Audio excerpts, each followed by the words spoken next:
Hi hello అందరికీ నమస్కారం అండి. Welcome to talks with me. ఎలా ఉన్నారండి అందరూ? నేనైతే చాలా అంటే చాలా బాగున్నాను. మీరందరూ కూడా ఇంకా బాగున్నారని మనస్ఫూర్తిగా కోరుకుంటున్నాను. ఇవాల్టి వీడియోలో కొంచెం మనీ గురించి మాట్లాడుకుంటూ విజయ గారు అడిగారండి. నేను $1 విడిపించాను కదా, అది ఏ విధంగా విడిపించాను అనేది అది కూడా మీ అందరితో పాటు షేర్ చేద్దాం అనుకుంటున్నాను. నేను నా పనులు చేసుకుంటూ మీ అందరితోని షేర్ చేస్తానండి. అంటే వినాయక చవితి మనకి దగ్గరకు వస్తుంది కాబట్టి కొంచెం ఇల్లు అనేది క్లీన్ చేసుకుంటున్నాను. మనకి ఏ పండగొచ్చినా ఫస్టు శుభ్రతే కదండీ! ఇంటిని, ఒంటిని శుభ్రం చేసుకున్న తర్వాతే మనమైతే పూజలు మొదలు పెడతాం కాబట్టి, నేనైతే ఫస్ట్ అయితే దుమ్ము, ధూళి దులిపేస్తున్నానండి. చక్కగా దుమ్ము, ధూళి అంతా దులిపేసుకుని ఇల్లంతా తడిగుడ్డలైతే వేసేసుకున్నాను. అంటే మాప్ పెట్టేశాను. మొన్న వరలక్ష్మి వ్రతానికే దులిపానండి. అయినా సరే మనకి ఏదైనా చిన్న పండగొస్తే మనకి ముఖ్యంగా మన తెలుగు ఆడవాళ్ళం ఇల్లైతే దులుపుకుంటూ ఉంటాం కాబట్టి నాకు కూడా బాగా అలవాటండి. చిన్న పండగ వచ్చినా సరే ఇల్లు అది దులిపేస్తూ ఉంటాను. ఇక్కడ మాకు కూడా వరదొచ్చింది అనేసి వీడియో పెట్టాను కదండి, దానికి ఫొటోస్ ఉంటే బాగుండు అని నాకు అనిపించిందండి. కాకపోతే నా దగ్గర ఫొటోస్ ఏమీ లేవండి. ఆ ఫోను పోయింది. ఫొటోస్ అయితే తీసాం కానీ ఫోన్ అయితే పోయిందండి. ఈరోజు మా ఉదయాన్నే వినాయకుడి చవితి చందాతో ప్రారంభించేశాము. దానిని వీడియో తీయలేదండి. ఎందుకంటే వీడియో తీయాలంటే మళ్ళీ వాళ్ళని పర్మిషన్ అడగాల్సి ఉంటుంది. అందుకనేసి తీయలేదు. అందులోకి మార్నింగే కాబట్టి వాళ్ళకి ఇబ్బందిగానే ఉంటుంది, మాకు ఇబ్బందిగానే ఉంటుంది అనేసి చందా ఇవ్వడం అనేది వీడియో తీయలేదు. ఇప్పుడు మనం మన టాపిక్లోకి అయితే వెళ్ళిపోదాము. కొత్త ఉదయంలో సరికొత్త ఆశలతో మరొక రోజులోకి మనందరికీ స్వాగతం అండి. ఎప్పుడూ ఒకే దగ్గర కూర్చునే వీడియోలు కాకుండా ఈరోజు ఈ విధంగా వీడియోని అయితే తీయడానికి ట్రై చేశానండి. మరి ఈ వీడియో ఎలాగున్నది అనేది నాకు కామెంట్ సెక్షన్లో తెలియజేయండి. ఇక ఇల్లంతా తుడిచేయడం అయిపోయిన తర్వాత కబోర్డ్లు అవి ఇవి కూడా ఒకసారి తుడుస్తున్నాను. మొన్ననే తుడిచినా సరే ఎంత దుమ్మ వచ్చేస్తుందో చూసారా? అంటే పైన కన్స్ట్రక్షన్ అవుతున్న మూలనో మరేమోనండి, చాలా దుమ్ము అయితే వచ్చేస్తుంది.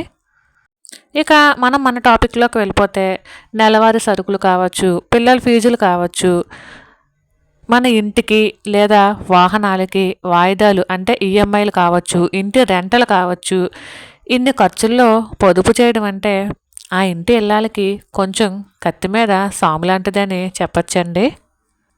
అవి కాక పండుగలు, పద్ధతులు, ఫంక్షన్లు, పెళ్ళిళ్ళు ఇలా చెప్పుకుంటే మనకి చాలా ఖర్చులే వస్తూ ఉంటాయి కదా. ఇక మనం వాటికి చేసేది ఏమీ ఉండదు. మన ఇంటి ఇల్లాలు మన చేతిలో ఎంతవరకు పొదుపు చేయొచ్చో అంతవరకు అయితే మనం మనీని పోగు చేసుకోవచ్చు.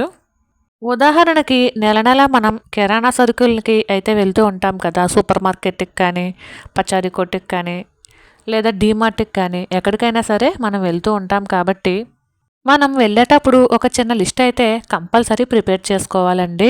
ముందు మన వంటింట్లో ఏమి సరుకులు ఉన్నాయి, ఏమి లేవు అనేది ఖచ్చితంగా చూసుకోవాలి. ఇంట్లో ఉన్న వస్తువుల్ని చూసుకుని అలాగే మనకి ఏమైతే లేవో అవే రాసుకుని వెళ్ళడం వలన కొంత లక్షల్లో కాదు, వేలల్లో కాదు, వందల్లో కాదు, కనీసం 10,000 మిగల్చొచ్చు అనేది నా అభిప్రాయం అండి. మనం చీటీ మీద రాసుకుని వెళ్ళలేదంటే మన కంటికి కనిపించినవన్నీ కొనేస్తాము. ఒక్కొక్కసారి మనకి గుర్తుంటుంది అనుకుంటాం కానీ గుర్తుండదండి. ఒక్కొక్కటి మర్చిపోవడమో లేదా ఉన్న వస్తువును మళ్ళీ కొనేయడమో జరుగుతుంది. ఇక ఈ తాటికాయలను చూసి ఏంటక్క మీరు ఫ్యామిలీ తాటికాయలు తిని బతికేస్తారా అని ఏమి అనుకోకండి. ఎందుకంటే మొన్ననే నాన్న పంపించారని చెప్పాను కదా, ఇది అవి కాదండి. మా వారికి ఎవరో ఇచ్చారంట, ఆయన తీసుకొచ్చారు. అలానే హైదరాబాదు ఈయన ఫ్రెండ్ ఎవరో వెళ్తున్నారటండి. వదినకి తాటిగారులు వేసిద్దాము అన్న ఉద్దేశంతో నేనైతే వీటిని చూసి, అంటే పురుగులు గట్ట ఉంటాయి కదండి, అందుకని ఒకసారి చూస్తున్నాను ఎలా ఉన్నాయి ఏంటి అనేసి. పర్వాలేదండి, 3 కాయలు కూడా బాగానే ఉన్నాయి. ఇక మనం మన టాపిక్లోకి వెళ్ళిపోతే ఇంట్లో ఉండే ఆడవాళ్ళే కాదండి, బయట చిన్న చిన్న ఉద్యోగాలు చేసుకునే ఆడవాళ్ళు ప్రత్యేక రోజులు వచ్చినప్పుడు, అంటే ఏదైనా పండుగలు గట్ట వచ్చినప్పుడు బోనస్లు గట్ట ఇస్తూ ఉంటారు కదా, లేదా పండక్కి బట్టలు తీసుకోమని ఎంతో కొంత అయితే ఇస్తూ ఉంటారు కదా. అలా వచ్చిన అదనపు వేతనాన్ని ఖర్చు పెట్టకుండా, అంటే చాలామంది ఏమంటే ఇప్పుడు మనకి బోనస్ వచ్చింది, ఇంట్లోకి ఏదైనా కొత్త వస్తువు తీసుకుందాము అని చెప్పేసి అనుకుంటూ ఉంటారండి. పెద్ద పెద్ద ఉద్యోగాలు చేసుకునే వాళ్ళు ఎన్నైనా తీసుకోవచ్చు. చిన్న చిన్న ఉద్యోగాలు, చిన్న చిన్న వ్యాపారాలు చేసుకునే వాళ్ళు మాత్రం కొంచెం ఆలోచించాల్సిందే. దానికన్నా కూడా అంటే ఏదైనా వస్తువుని కొనడం కన్నా కూడా ఆ మనీని పిల్లల పేరు మీద పోస్ట్ ఆఫీస్‌లో వేయడం కొంచెం మంచిది అనేది నా అభిప్రాయం అండి.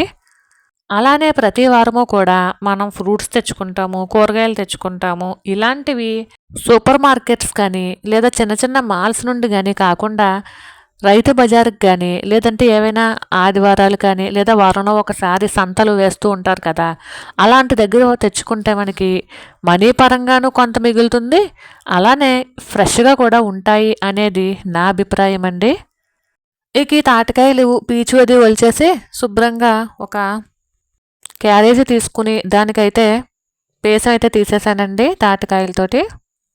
తాటి పేసం అయితే తీసేసాను.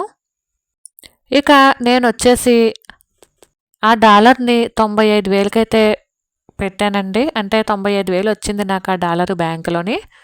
95,000 వచ్చేసరికి నేను ఎలా మనీని పోగు చేశానంటే, ₹1 మనీ సేవింగ్ ఛాలెంజింగ్ ఉంది కదండీ మన ఛానల్‌లో.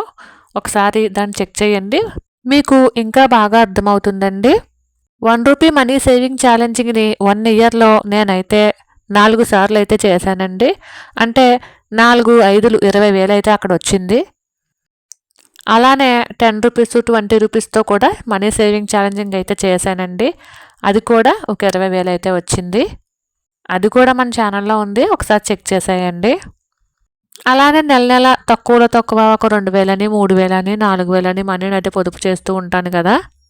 వాటిని కూడా ఖర్చు పెట్టకుండా ఒక పక్కనైతే ఉంచుకున్నాను. అలానే పండక్కి మనకి చీరలు కొనుక్కోమని అది డబ్బులది ఇస్తూ ఉంటారు కాబట్టి, వాటిని కూడా ఖర్చు పెట్టకుండా అంటే ఎక్కువగా రేటు పెట్టి బట్టలు కొనకుండా నాకు ఎంతవరకు అవసరమో అంతవరకునే కొనుక్కొని పక్కనైతే పెట్టుకున్నానండి. అలా అని కొనకుండా కూడా లేమండి. 5,000 ఇస్తే ₹1,000 పెట్టి కొనుక్కునేదాన్ని. ఇక పేసంలో నూక, బెల్లం కలిపేసుకున్నానండి. ఏ రవ్వ అయితే కలిపానో అదే రవ్వ కాగితం మీద నేనైతే గారెల కింద వేసేస్తున్నాను. అలానే ఒక పక్కన కొంచెం రొట్టె ముక్క కూడా వేశానండి. తాటి రొట్టె కూడా చాలా టేస్ట్ ఉంటుంది. ఈసారైనా ఇది మాడకుండా రావాలని అనుకున్నాను. మాడలేదండి, బానే వచ్చింది. మొత్తం మీద మనీనైతే ఆ విధంగా సేవ్ చేసుకుని ఒక 60,000 దాకా నేనైతే సేవ్ చేసుకోగలిగాను. మిగిలినవి మా వారేశారండి. ఇంకొక 30,000 వరకు మా వారైతే వేశారండి. వడ్డీ ఎప్పటికప్పుడు కట్టేసేమోలని వడ్డీ అయితే నాకేం పడలేదండి. అంటే పడింది. ప్రతి 3 నెలలకొకసారి వడ్డీ కట్టేస్తాము. అందుకనేసి నేను ప్రత్యేకించి వడ్డీ అయితే ఏమీ కట్టలేదండి. ఇక వడలు అంటే తాటి గారెలు వేయడం పూర్తయిపోయింది. అవి చల్లారిన తర్వాత ఇలాగా కింద ఒక టిష్యూ పేపర్ వేసేసి పైనైతే గారెలు వేసేస్తున్నానండి. ఇవి వేడివేడిగా ఉన్నప్పుడు మూత పెడితే బాగోదు. కంప్లీట్‌గా చల్లారిపోయిన తర్వాతే మూత పెట్టాలండి. అలానే కొంచెం పిండితో తాటి రొట్టెతో పాటు తాటి బూరెలు కూడా వేశాను. అవి కూడా చాలా వచ్చాయండి. ఎంతైనా వదినకి ఇష్టంతో పంపిస్తున్నాను కాబట్టి తాటి రొట్టె కూడా మాడిపోకుండా వచ్చిందండి. కాకపోతే కొంచెం నూనె పీల్చింది.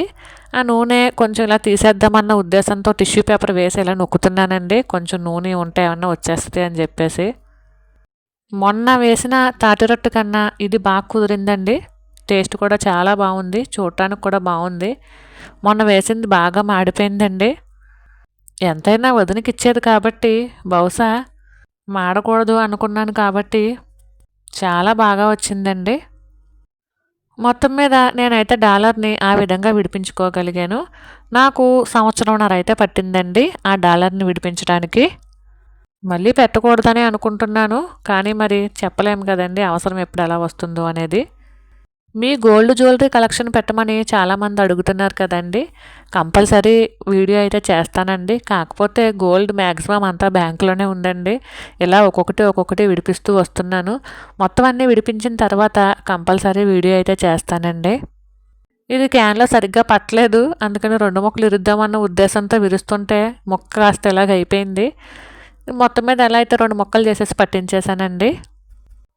అలానే ఈ మూట ఏంటి అని చూస్తున్నారా అండి? ఇందులో ఒక 5 కేజీలు బియ్యం అయితే వేశాను.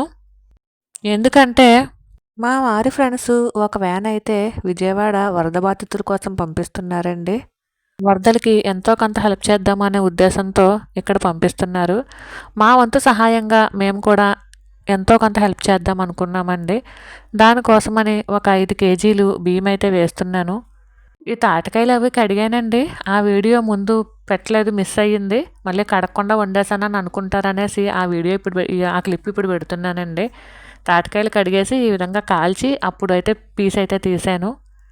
మనకున్న దాంట్లో మనం హెల్ప్ చేయడం తప్పేమీ కాదు కాబట్టి మాకున్నటువంటి దాంట్లో మేమైతే ఒక 5 కేజీలు బియ్యాన్ని అలానే కొంత మనీని పంపిస్తున్నామండి.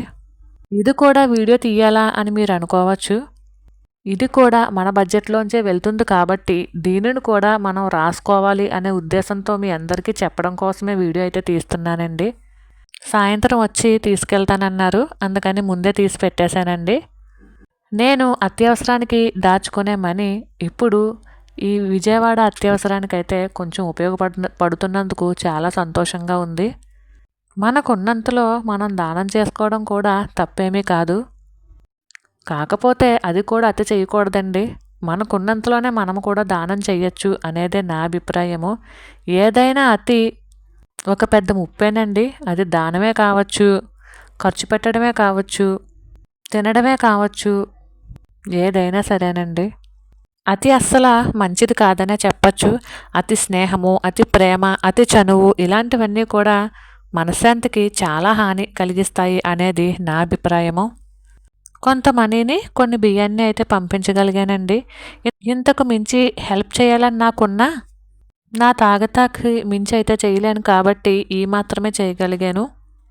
జీవితం పెట్టే పరీక్షలకు భయపడి వెనక్కి తిరగకుండా ఆత్మవిశ్వాసంతో ముందుకు వెళ్ళిపోవడమేనండి. ఇంకా మనం చేయగలిగింది ఏమీ లేదు.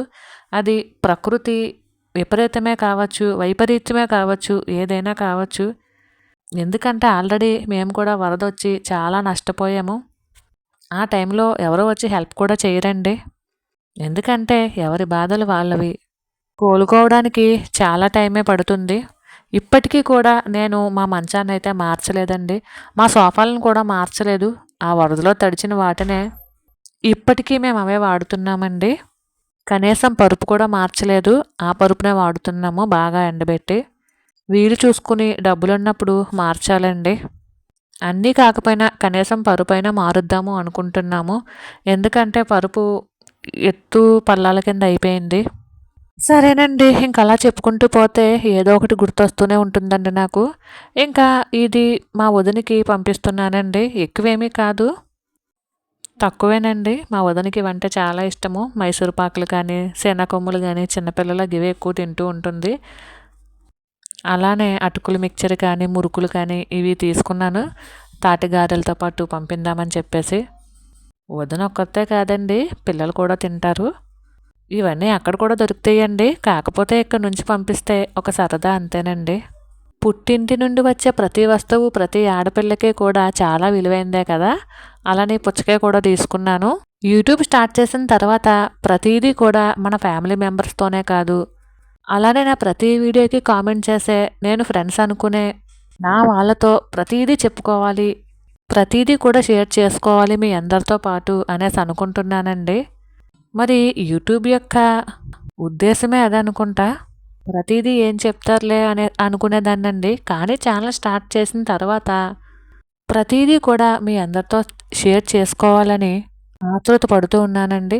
మరైతే ఇదేనండి వాళ్ళ వీడియో. ఈ వీడియో కనుక మీ అందరికీ నచ్చినట్లయితే please like, share and subscribe. మరైతే ఉంటాను. Thank you for watching. Bye.